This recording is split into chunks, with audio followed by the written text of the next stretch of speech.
Tonight on CTV News at 6, postal workers back on strike.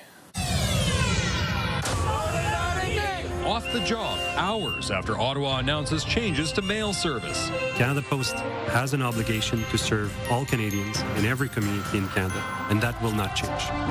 A Canada-wide warrant for a hit-and-run suspect accused of killing a 13-year-old boy. We are actively searching for Mr. Chavez and investigating any and all accomplices in regards to this collision. And combining for a cause. A community effort for a charitable harvest. We live in abundance and we have the ability to share worldwide. Sunny skies for tomorrow, but a little bit cooler and some gusty wind.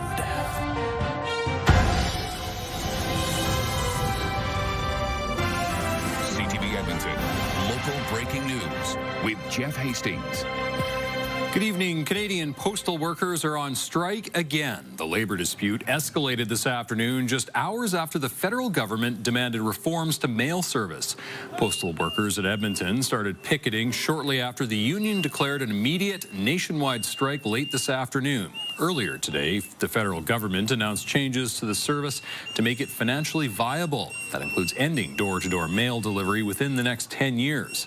Ottawa says since 2018, Canada Post has lost more than $5 billion and is on track to lose close to $1.5 billion more this year. The union says the changes are an attack on the postal service and workers. We've been doing this for 22 months now, and at no point has Canada Post budged on their initial offer. This is the first time that they've actually taken a look at one of our offers. We had to have a vote about it that was forced on us by the minister. We've already been on strike for 5 weeks, and here we are again. Before the union declared a strike, Canada Post said it would work with the changes. We'll have more on this developing story later in the show. Edmonton Elks owner Larry Thompson has died at the age of 65. CTV's Nerman Issa is following this breaking news for us tonight. Nerman, what are the circumstances surrounding his death? Jeff, the football club says Larry Thompson died from complications following surgery. It did not say what the surgery was for, just that he fought a hard battle for many weeks, but the complications were too severe. Thompson became the first private owner of the Elks when he bought the team in 2024. He sold his Spruce Grove-based construction company in 2023 to make this happen. In a statement, the club said owning the Edmonton team was a lifelong goal for Thompson, who grew up a passionate supporter of the club since attending his first game in 1972. The team credits Thompson and his family for saving and stabilizing the franchise he held dear for more than 50 years. Elks president and CEO Chris Morris said Thompson's impact on him and the club was profound. The Elks organization says the ownership of the Elks will remain with Deb, Larry's wife. She has appeared at several press conferences alongside Thompson. Now, Deb says the family is devastated and that their biggest regret is that he isn't here to enjoy being the team's owner anymore. Jeff. All right, Nerman, thank you. Well-known Edmonton doctor and public health advocate Darren Markland has died. In an online obituary, his family says the 54-year-old died Sunday. RCMP says a mountain biker died in a crash last weekend in a park near Nordegg. Dr. Markland was an ICU physician at the Royal Alexandra Hospital who became a prominent voice during the pandemic. He was also very active in Edmonton's cycling community. He advocated for active transportation and hosted a coffee outside meetup for cycling commuters at Constable Ezio Ferrone Park on Friday mornings. Tomorrow morning's coffee outside meet will be held in his honor by friends and colleagues. Nearly 16 months after a 13-year-old cyclist was killed in South Edmonton, police have named a suspect and issued a Canada-wide warrant for his arrest. Brendan Purdy joins us now live tonight from Millwoods. Brendan, who are police looking for? Well, Jeff, police are looking for the driver that they believe killed 13-year-old AJ Eddy. You can see the memorial to the teen behind me at the intersection of 48th Street and 34 Ave, where the incident occurred back in May of 2024. 41-year-old Abraham Alfonso Chavez is facing multiple charges, including manslaughter and dangerous driving causing death. Police say he's Hispanic with black hair and a black goatee. He's 4 foot 9 inches tall, weighing 150 pounds. Police believe that Chavez has fled the country. EPS is working with police forces and agencies across Canada and internationally to find him. What it comes down to is everybody's wanting to be on the same page. That takes a lot of collaboration, a lot of communication. Those are the most key things that it comes down to when we're speaking with other agencies, regardless of whether that's going to be interprovincial, international, or otherwise. To the family, who's been seeking answers for nearly 16 months now, Acting Sergeant Chris Delorier had this to say. My ultimate message to them is that, unfortunately, it will take a little bit more patience as we are actively searching for Mr. Chavez and investigating any and all accomplices in regards to this collision. But we want to make sure that we're doing this investigation right for them. EPS says the public has played an integral role in their investigation by providing both tips and videos that have helped lead to these charges. EPS adding that anyone in the public with any knowledge about Chavez or his whereabouts is asked to contact them. Jeff? Brendan, thank you. That's Brendan Purdy live in Southeast Edmonton. First-degree murder charges have been laid in last week's death of a 34-year-old woman. The woman's body was found early Sunday morning in the Griesbaugh neighborhood. Police say she died from multiple stab wounds. Police say 2 men have been charged with first-degree murder. Both knew the victim. First responders put out a house fire near Castle Downs this afternoon. Edmonton Fire says the call came in just after 2 o'clock. Responders found a home near 159th Ave and 134th Street on fire with flames spreading to a neighboring house. It was declared under control 45 minutes later. No one was hurt. Driving through Edmonton's River Valley can be confusing. One spot in particular is causing problems for some people who end up going the wrong way into oncoming traffic. CTV's Amanda Anderson reports. A honk from a vehicle appears to make this driver realize they were about to go the wrong way. Every day, like I said, I wish we lived on this side of our building because it's so funny how many people hit that thing or go down it and then have to reverse and come back, and we just laugh at them all the time. This problem spot is on McDougall Hill, an area in the city with lane control. At the bottom of the hill, the road separates for traffic heading to and from the low-level bridge. People being maybe distracted on their phones and just driving into the wrong place, and then all of a sudden they stop, realize it, and they just come back. Then they go through it, and it's just a massive traffic issue. In less than an hour this morning, our camera captured 9 drivers doing just that. Some went even further down the one-way, encountering oncoming traffic. There are X's meant to tell drivers to stay out of that lane, wrong way signs, and flashing lights. But given how often it happens, some think more needs to be done. Probably a better warning sign for the drivers, like maybe up the hill more to let them know. I'm not sure. I know, I guess the red X's would be a clear sign, but to some, I guess they don't see that. Yeah, true. See, the guy just did it right there. There. Perfect example. Happens all the time. All day. Always like that. Like this one's nothing because the bar wasn't there again and there's no cars coming. So I've personally had the experience of someone coming up the hill in the wrong lane. So, it certainly doesn't come as a surprise that there's some challenges in this area. The councillor for the area, Ann Stevenson, says she hasn't gotten many complaints about the hill. The city has such an extensive road network. It's really hard for staff to be aware of what's going on at every intersection if people aren't reporting that. She plans to bring it to the attention of city staff. I hope that they're able to send out a team and check that out and then make any changes that are needed. People are urged to report incidents, even near misses. It can only happen so many times until an accident happens. Amanda Anderson, CTV News, Edmonton. EPCOR says it's confident invasive goldfish and carp have been eradicated from a West Edmonton stormwater pond. The pond was first treated with a pesticide that kills fish last year and again recently. The move saw pushback from people who live nearby. As CTV's Nicole Weisberg reports, they're calling for EPCOR to reverse the damage. The pond at West Edmonton's Guinevere Park has seen better days. The fountains are turned off, fences surround it, and the water is lowered for the treatment of invasive fish. What we are doing is we are actually using a chemical called rotinone, where we hire contractors who are professional in terms of injecting the chemical. It's concentrated chemical. That chemical kills anything with gills. The target, invasive goldfish and carp.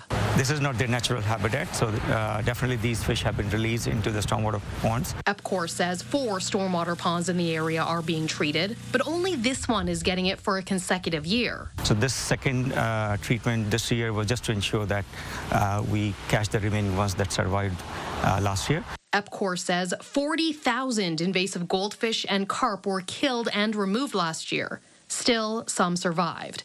The cooler temperatures made the treatment less effective, it says. The operation was delayed as people who lived in the area pushed against it. The two things that we were worried about were the health impacts, but also the impacts to the environment. We always looked at this as a wetland. We wanted to preserve the wetland. We wanted EPCOR to preserve the wetland. The residents group that opposed the treatment now says it wants to look forward. Through a Freedom of Information request, it learned nearly 100,000 minnows were also killed last year. We want the ecosystem restored, the balance of the ecosystem restored. Despite telling the group it would work with Alberta Environment on their openness to restock the facility with native fish, in a July email, an official said EPCOR does not populate its stormwater management facilities with fish. Nicole Weisberg, CTV News, Edmonton. It's an early harvest in our region this year, and a group of local farmers are making the most of it for charity. A fleet of combines hit a wheat field in Leduc County this afternoon, quickly collecting the crop that will help fight international food insecurity. Jeremy Thompson reports. 150 acres of Alberta wheat, about half a square kilometre, is grown, dry, and ready for harvest. About 200 farmers are here to make it happen. Everyone has their own work to do, and so all these people are taking time out of their own harvest today in order to come and do this. The Leduc Growing Project seeded this donated land in the spring. All the inputs and labor were also donated, culminating in a community harvest. The better the year it is, the more that comes off the field, and the more profits the farmers get, and the more we can donate to a good cause here, right? The good cause is the Canadian Food Grains Bank, a Christian charity working to end global hunger through partnerships with organizations in developing countries. For the little amount of work that each of us have to do, I mean, today $100,000 will be raised, which could be matched up to 4-to-1 by the Canadian government. It could turn into $500,000.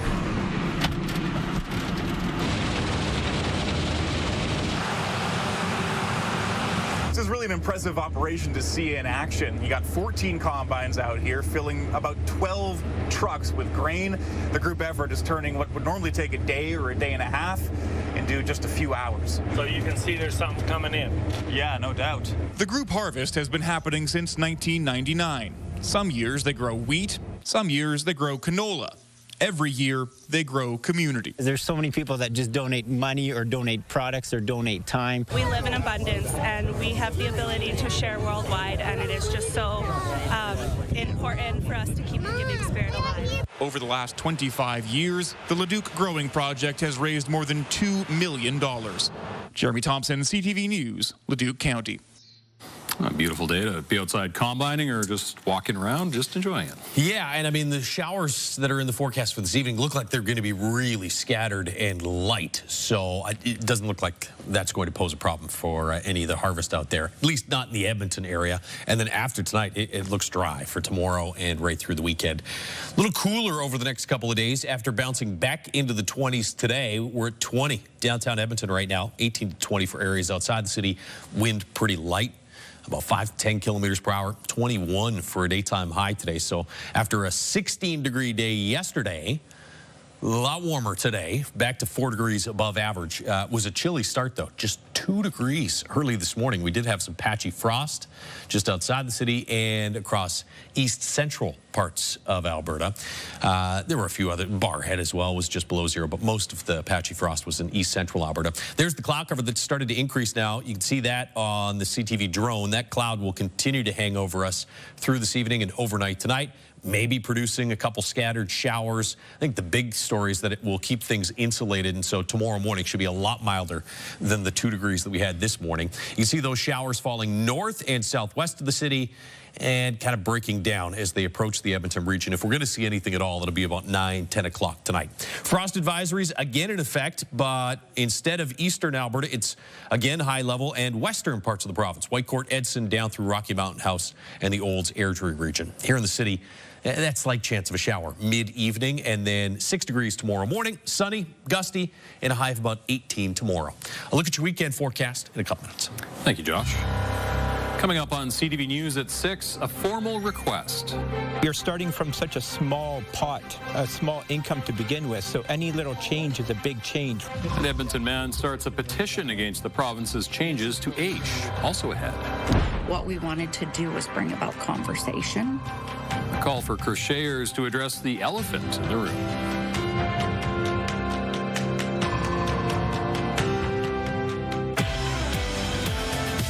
Friday on Your Morning Edmonton, the new police chief joins us to talk about his plans for a safer city. And we preview a big moment for Canadian women in the Rugby World Cup final. Your Morning Edmonton, weekdays. Programming brought to you by James H. Brown Injury Lawyers, the heavy hitters of injury law.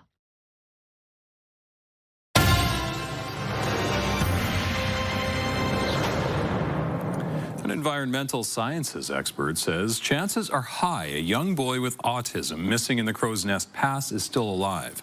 Darius McDougall just turned 6 years old. He disappeared Sunday while walking with family near the Island Lake campground.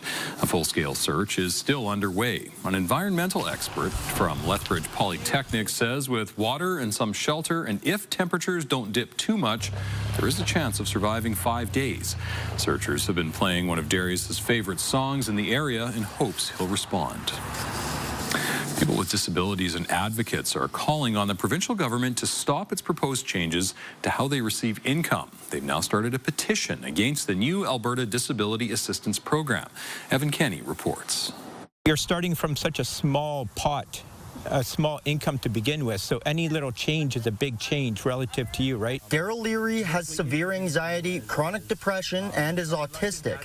He has been relying on Alberta's assured income for the severely handicapped for nearly 30 years. I have a lot of anxiety I deal with, and a lot of things I can't do because of that anxiety, and a lot of fears in my life, a lot of fears. The UCP government is changing AISH, shifting some people to the Alberta Disability Assistance Program. Leary is against this move. He started a petition to stop the change. The more I look into the program, the more it concerns me. His petition points out 5 main concerns, including a $200 reduction in the monthly benefit and a reduction in the amount people can earn before the benefits are clawed back. I feel like I'm drowning, and this petition is me flapping my arms trying to stay afloat. Disability advocates in the province agree. It's going to be pretty dire for an awful lot of people. Inclusion Alberta says this will put people already struggling in a tougher spot. We're going to see people with less income. That's going to result in more food bank usage, possibly homelessness, people making incredibly hard choices. Leary started an online petition that now has more than 900 signatures. The province does not accept online petitions, so we switched to a hard copy.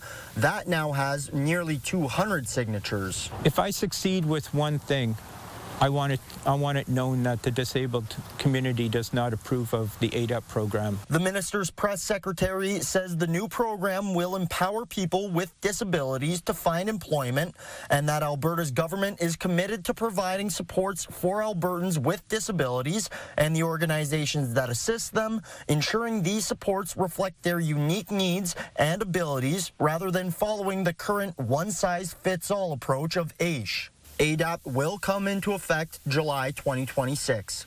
Evan Kenny, CTV News, Edmonton.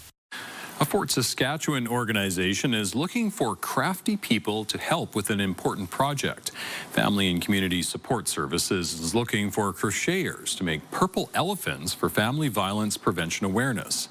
The Elephant in the Room project started last year. The little elephants are a symbol of support for those affected by family violence. They'll be turned into magnets, pins, and Christmas ornaments. They'll be part of a display at Fort Saskatchewan City Hall. People can write supportive messages and take an elephant. Organizers say it's a way to get conversations started around family violence. It is an elephant, but it is a serious topic. We're not trying to downplay that at all. What we wanted to do was bring about conversation. Small acts like this, like writing notes, like crocheting elephants, just allows that voice and allows people to be seen and heard. Elephants must be dropped off by October the 30th. More information and a free pattern can be found on the City of Fort Saskatchewan website. Still to come, Biff Naked on the big screen. It's humbling and terrifying and a great privilege to be able to share my journey. More on the new film screening at Edmonton International Film Festival tomorrow. And a world-renowned Floral exhibition is returning to Edmonton. And the sunshine will return to Edmonton tomorrow. Cloudy skies tonight with the chance of some scattered showers. We'll talk more about that and look ahead to the weekend right after. Programming brought to you by Century Casino. 3 great locations: Edmonton, St. Albert, and Century Mile. Monday was what? The start of fall. That's right, the autumn equinox. And the reason we get different seasons, the equinoxes and the solstices, is because as the Earth orbits around the sun ends up hitting different parts on the Earth. So you're the sun, all right? Heat blasting out of your eyeballs. I'm the Earth. Is the Earth straight up and down, or is it tilted? Tilted. It's tilted. Okay, so over here it's tilted and the sun's rays are going south of the equator. That's right. So we would get winter and they would get summer. Over here we're tilted towards the sun and the sun's rays are north of the equator, so we would get summer. Right here is where we were Monday, sitting like this, and the sun's rays were right over top of the equator, and so we had the start of fall. Very good. Does that make sense to you? Yes, of course it does. These are the grade 5s from That's right, geniuses here at St. Lucie, mini meteorologists, and you are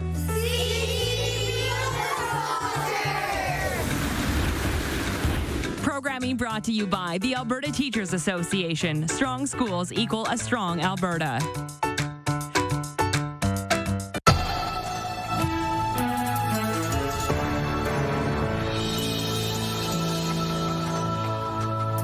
Canadian singer-songwriter Biff Naked is telling her life story through a new documentary at Edmonton International Film Festival.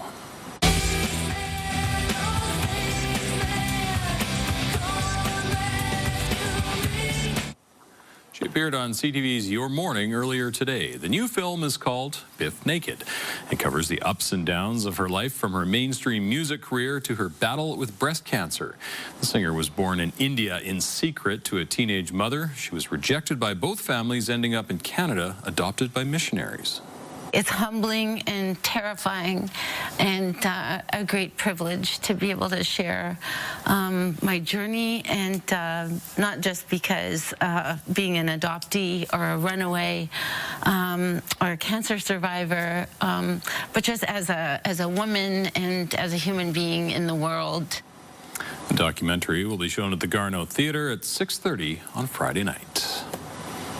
All right, Josh, how'd you put it? Extending a record? Building on a record? Yeah, this was not a daily record, but when you look at the number of days in the 20s in the month of September, today we get to 21. That extends it to 23 days, which is a record. We'll probably push this to 24 with another 20-degree day on Monday, and that's where it will end. Look at the last 5 years, though. Last year, 19 days, third on the list. 2023, 16 days. 2022, 20 days. Even 2020 is tied for fifth with 2017 at 19, the one outlier there, 1937. So we have been getting more and more of these 20-something days in the month of September in the past decade and a half. River Valley Skycams brought to you by Action Furnace. Fixed right or it's free. We're at 20 degrees and clouds starting to increase.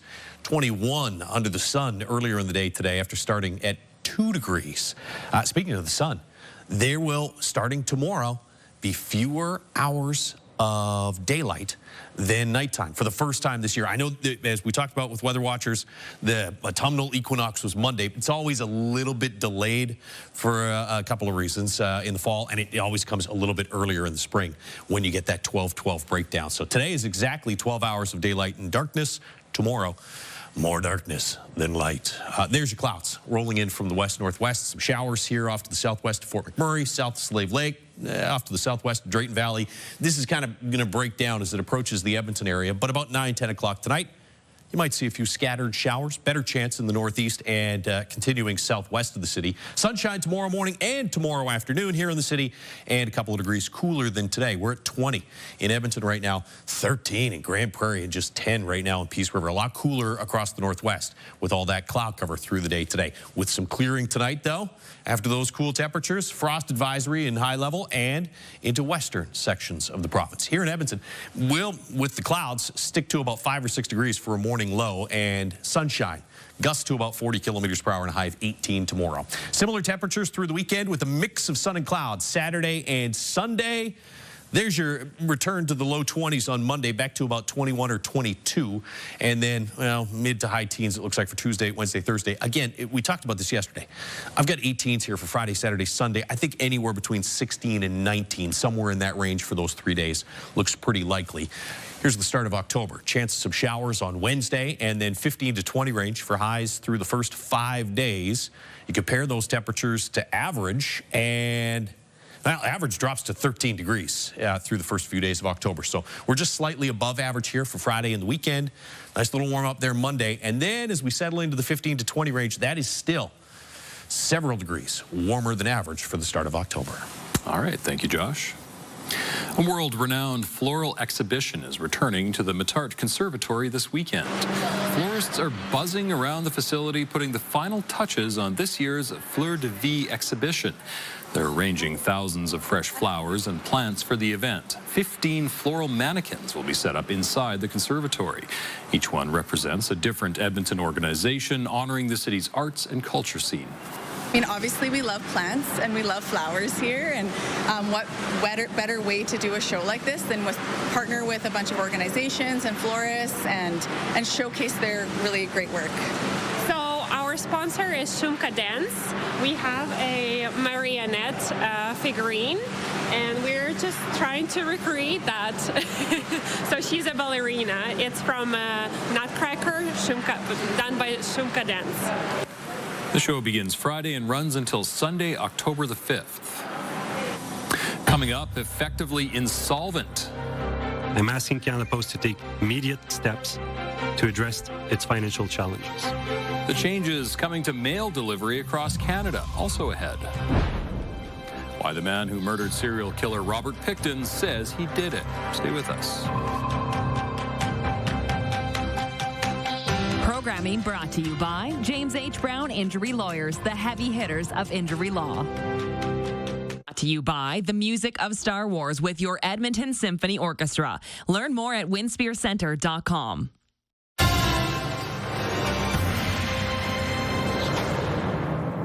Returning to our top story, the Canadian Union of Postal Workers has declared a nationwide strike effective immediately. It says the move is in response to an announcement by the federal government today instructing the Crown Corporation to start transforming how it operates. CTV's Rachel Aiello has more on the changes that prompted the strike. We learned today that Canada Post is effectively insolvent, and the situation facing an institution generations of Canadians have relied on is unsustainable. So the government is forcing immediate changes to mail delivery to try and save money. How and how often Canadians' mail is delivered is changing. Today, the federal government directed Canada Post to end door-to-door delivery, lifting the decade-old moratorium on community mailbox conversions. But I want to be clear. Canada Post has an obligation to serve all Canadians in every community in Canada, and that will not change. While 3/4 of Canadians already receive mail in a communal location, within the next 9 years, the remaining 4 million addresses will stop seeing mail carriers at their door. Canada Post will inform Canadians as they go. Citing reduced demand, Canada Post is also being told to lower its letter mail delivery standard, meaning instead of it taking between 2 and 4 days for small deliveries, it could take up to 7. And changes are also coming to rural post office operations, as recently recommended by an industrial inquiry. These measures will help stabilize Canada Post's financial situation by generating close to $500 million per year. Since 2018, Canada Post has lost more than $5 billion and is on track to lose close to $1.5 billion more this year. The government says while it is removing barriers to reform, the corporation also needs to reduce costs and review its management structure. In a statement, Canada Post said it welcomes the changes and vowed to work with urgency to implement them. Rachel Aiello, CTV News, Ottawa. Just weeks ahead of the fall federal budget, the Parliamentary Budget Officer is projecting that Ottawa's annual deficit is expected to balloon to $68.5 billion this year. CTV's Abigail Beeman digs deeper into the implications and what it means to you. The Parliamentary Budget Officer briefs a committee of MPs on his new economic and fiscal outlook. I think everybody should be concerned. It's a really serious day. The report projects a sharp hike to the annual deficit from $51.7 billion last year to $68.5 billion this year. All of which will add to the cost of living for Canadians. How is it possible that any prime minister could have been more expensive than Trudeau? A large part of that is in response to what has happened, not by choice, but we had to be there for workers. If you're in the auto sector, the steel industry, in the forestry industry, you expect your government to be there.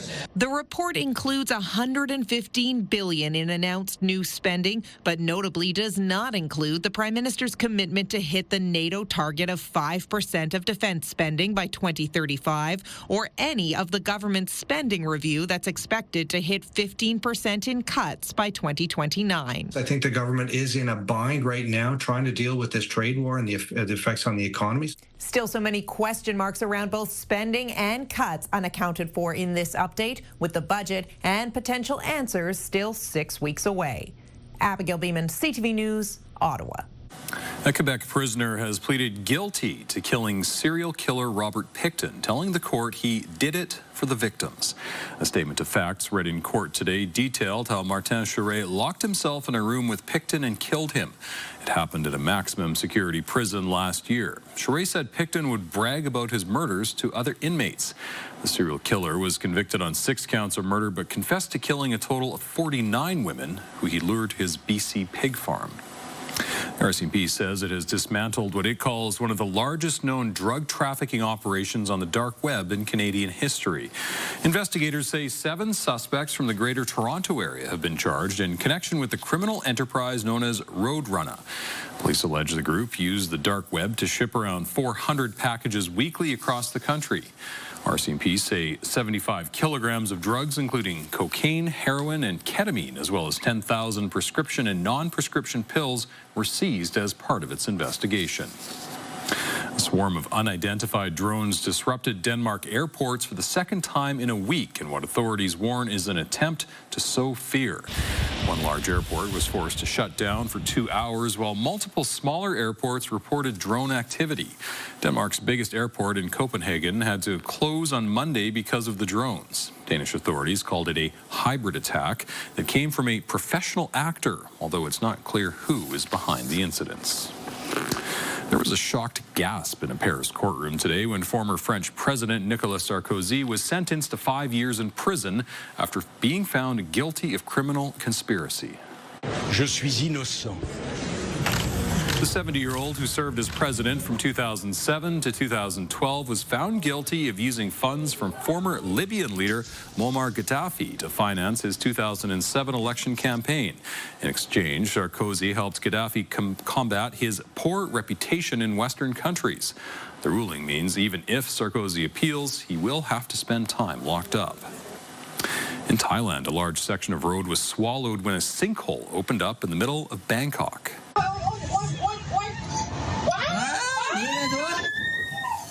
The hole, measuring about 50 meters deep, left a vehicle hanging precariously on the edge, shut down traffic, and forced a neighboring hospital to stop taking patients.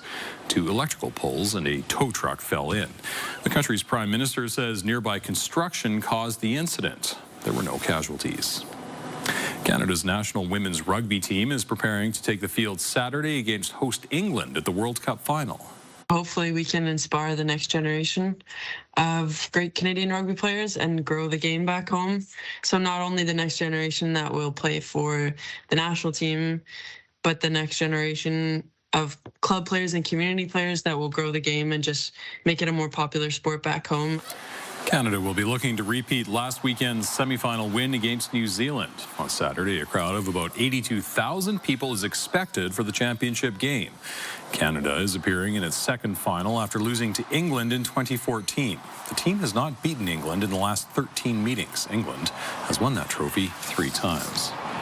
FIFA, meanwhile, has unveiled a trio of mascots for the upcoming World Cup of Soccer in North America. Good morning, Canada time. There's one mascot for each host nation. Maple the Moose represents Canada. Zayu the Jaguar represents Mexico, and Clutch the Bald Eagle represents the United States. FIFA says the characters reflect the vibrant culture, heritage, and spirit of their nations. The mascots will also be playable characters in a new soccer video game called FIFA Heroes. The World Cup happens in June and July of 2026. Still ahead on CTV News at 6, hot destination. Alberta is the undisputed champion of interprovincial migration and population growth. What's drawing people to our province and the challenges that come with it? There's something about black and white photos that just really gets people going. And a photo exhibition is showcasing the history of a central Alberta city. And there's a live shot from the CTV drone this evening. Fall colors revealing the Matart Conservatory in the background. The River Valley full of lots of different autumn colors. Stay with us.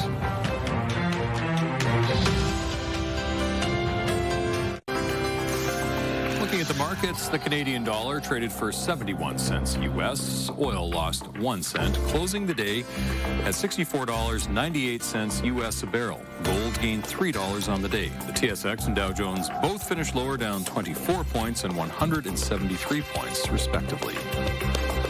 Starbucks says it is closing underperforming stores across North America. The company says hundreds of stores will be shut down by the end of the year as part of a $1 billion restructuring plan. About 900 corporate jobs will also be cut. There's been no word yet on how many Canadian stores and employees will be affected. Starbucks has posted 6 straight quarters of declining sales in the United States. Thousands of Canadians are packing up their bags and heading to Wild Rose Country. For the 3rd straight year, Stats Canada numbers show Alberta leads the country in incoming net interprovincial residents. It's a swell that's pushed our province past the 5 million mark. CTV's Tim Brooke explains. Doug McDonald calls the move from Ottawa to Legacy an easy one. Well, we've been out to visit before, and we heard good things from our daughter that she wanted to stay here, and she'd settled and bought a house. He and his wife are the 2nd and 3rd people in the McDonald family to move west, but zooming out, they're far from early.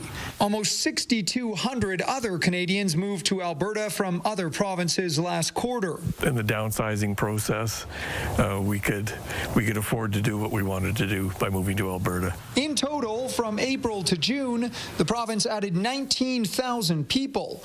That's pushed the population up over 5 million for the first time. Alberta is the undisputed champion of interprovincial migration and population growth. The allure of high salaries and low home prices is there, but it brings some problems too. Unemployment rates in certain sectors are the highest nationally, and many of those homes still need to be built. Each of the last 2 years, Alberta has added 200,000 people. So think about that like adding a Lethbridge and a Red Deer each year for the past 2 years, and all the houses that are in those places, we need to build those again. And interprovincial migrants don't even make up the largest share of new residents. More than 11,000 net international migrants found a home in Alberta this spring. That's putting a strain on some intake organizations. We have about 126 classes serving over 2,500 students, but on our waiting list, we have over 2,000 students. All in all, economists call the issues growing pains, and they're hoping for them to subside soon because the growth rate doesn't look like it's going to. Tim Brooke, CTV News, Calgary. The Lacombe Museum is highlighting the city's history with a photo exhibition. Oh, people love it. People love photographs. They love seeing old pictures of their community. There's something about black and white photos that just really gets people going. The exhibition is called Lacombe Through the Lens. It explores the work of different photographers from Lacombe. The earliest photo on display is from 1895, showcasing the county's changes over the past 120 years. There are plenty of other historical pieces on display. Not only do we have photos on display, but we have a lot of really old cameras and whatnot too, which I think is really cool. One of our oldest cameras that we have on display is from 1903. So, I mean, there is something for everyone. The exhibit is open until the end of October at the Flatiron Building Museum. For more information, you can visit the Lacombe Museum website. Some extraordinary donkeys were among those to be recognized in the 2026 Guinness World Records book.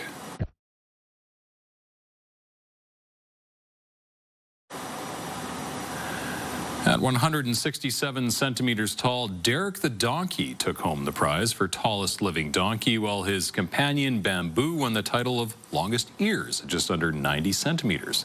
Norbert the pig also scored a spot, pushing a skateboard 10 meters in 11 seconds. And what started as a crazy list of what could be turned into a car ended with the award for the longest banana car. More than 2,000 new records were added to the edition. Still to come, the Alberta Holstein that has secured a world record of its own. He doesn't have a mean bone in his body. He gets along with everything.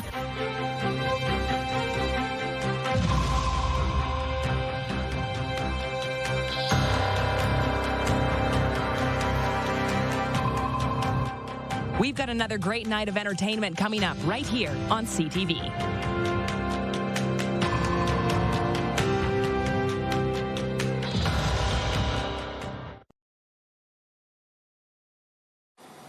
Alberta is officially home to the tallest steer on the planet. The Holstein from Vulcan is the newest Guinness record holder. CTV's Alicia Fieldberg met him and his owner today. Big boy in the big city. His name is Beef, and the towering Holstein is among skyscrapers for the first time. This pair from Vulcan came to Calgary to celebrate a mega moment, winning the Guinness World Record for tallest steer. It's a pretty surreal feeling to know that my picture is in this book. Jasmine Entz never intended to go for a record, but was a fan of the books growing up, and a few years ago wondered how her pet might stack up with the competition. When the record was measured in 2023, he stood 6'5". She works at a dairy and wanted a calf as a pet. When she picked him at birth, he was regular sized, but as a neutered male, he grew a lot in 8 years. Right now, Beef is the tallest living steer on the planet, but he's still growing and he's on track to break another record. There was one in Italy that was 6'8", and so that's the tallest ever recorded. Now he's an 1.5 inches off of that. So he lives on a hobby farm with a Holstein cow and miniature goats. He doesn't have a mean bone in his body. He gets along with everything. She was once able to ride him, but he's grown too big for his saddle and too tall for his owner. I'm not brave enough to get up that high. I don't like heights. To feed the gentle giant, she has to fork out about $400 a month for a minivan-sized salad of alfalfa, but it's worth it. His size coupled with his personality, and it's something to really admire. She hopes she and Beef send a message about how much care goes into livestock, even the ones that aren't pets. You know, the love that I have for him is the same love that goes into all of our milk cows on the dairy. It's a way of life, and it's a very important way of life. Alicia Fieldberg, CTV News, Calgary. 6 degrees tomorrow morning. That'll be a little bit milder than what we woke up to this morning. It was 2 degrees early this morning.